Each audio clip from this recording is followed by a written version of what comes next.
আসসালামু আলাইকুম এভরিওয়ান, কেমন আছেন? আশা করি ভালো আছেন। Welcome to Shamima Naima blog.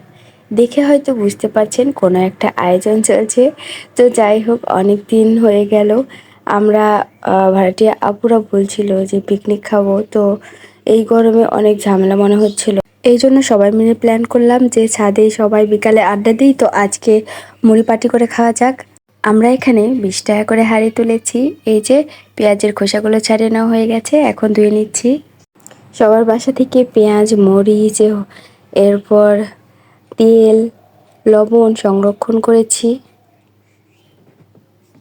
আর এই যে সবাই ছাদে চলে আসলাম, বিকালে আমরা সবাই মিলেই ছাদে আড্ডা দিই আর অনেক মজা করি। এই জন্য ভাবলাম আজকে একটু মুড়ি মাখিয়ে খাওয়া যাক। দেখুন মরিচ কতগুলো নিয়েছি। আমি বারবার বলছিলাম যে অনেক ঝাল হবে, এত মরিচ দিও না, কিন্তু ওরা অনেক বেশি মরিচ খাবে, বেশি বেশি ঝাল করে মুড়ি মাখা খাবে, এই জন্য এতগুলো মরিচ নিয়ে নিয়েছি।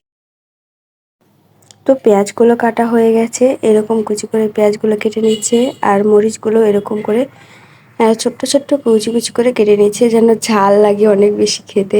পেঁয়াজ মরিচ কাটতে কাটতে ভাইয়ারা মুড়ি এবং ছোলা আর পেঁয়াজগুলো নিয়ে চলে এসেছে, আর মুড়িগুলো নিয়ে এসেছে।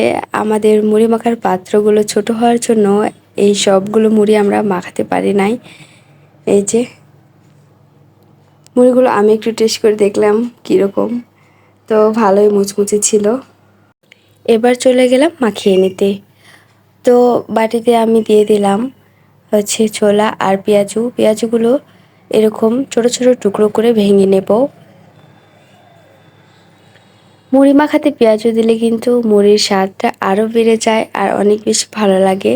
তো আমি একটু টেস্ট করে দেখলাম যে পেঁয়াজুগুলো খেতে কেমন, লবণ কি পরিমাণ আছে আর মুড়িতে কি পরিমাণ লবণ দিতে হবে, এই জন্য ছোলা আর পেঁয়াজগুলো টেস্ট করে দেখলাম।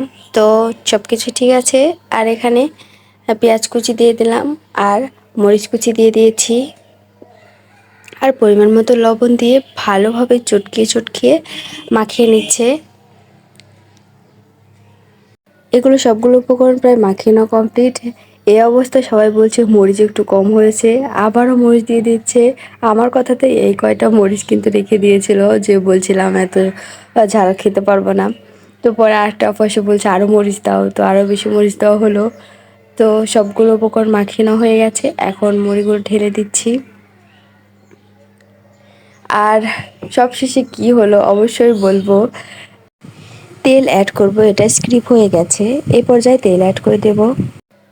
মুড়ির পরিমাণ অনেক বেশি ছিল আর পাত্র অনেক ছোট ছিল, এই জন্য মুড়িগুলো আমরা সবগুলো মাখতে পারিনি। তো অবশেষে মুড়ি মাখা হয়ে গেল, আমি একটু টেস্ট করে দেখলাম, তো ভালো হয়েছে। কিন্তু একটা জিনিস স্কিপ হয়ে গেছে, এখানে নুডলসের মশলা দিয়েছে, যেটা অনেক সুস্বাদু হয়তো অনেকের কাছে, কিন্তু আমার কাছে অতটাও ভালো না। ওরা বলছিল দেবো কি না, তো আমি বললাম আপনারা যদি খান তাহলে দেন।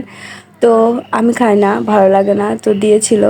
তো অবশ্যই ভাবলাম ওরা খেতে পারলে আমিও খেতে পারবো, এই বলে এত টেস্টি মুড়ি মাখাটা আমি খাচ্ছিলাম যে ওরা খেলে আমিও খেতে পারবো, কিন্তু একটু খেয়ে আমি আর খেতে পারিনি। তো যাই হোক, অনেক মজা করে আজকের বিকালটা ছাদে সবাই মিলে আনন্দ করে মুড়ি মাখা করে খেলাম আর অনেক ভালো লাগলো। তো এর আগেও আমরা এরকম মুড়ি মাখিয়ে খেয়েছি, সেই দিন অনেক মজা লেগেছিল। এই যে, তবে অনেক ঝালই হয়েছিল। তো ওরা পুরা খেয়েছে, অনেক মজা করে খেয়েছে, আমি তো একটু খেতে পারিনি শুধু মশলাটা দেওয়ার জন্য। তো আজকের ভিডিওটা এই পর্যন্ত, ভালো লাগলে অবশ্যই আমাকে ভালোবাসা দিয়ে যাবেন। আল্লাহ হাফেজ।